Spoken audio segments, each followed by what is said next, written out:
Ce cine te-a supărat? Cine te-a? Eu?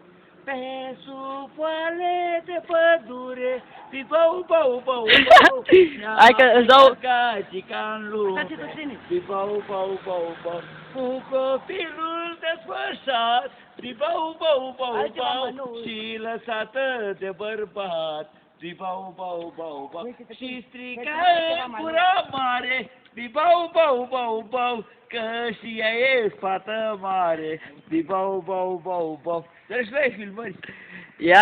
Ia zi una pentru... Bandiți, în alaptiți, călătoreau spre Pampas și fericiți, că mi-a prins șeriful din Balcan, da, din Barcelona, ei tot veneau, ei din Chisărețul scătau, să le treacă focul. Frumoasă-i viața mea, prin haiducia mea, la anul și la mulți ani, ne întâlnim la anul! Hai, bag-o! Eu! Ia vino. Ia! Acolo.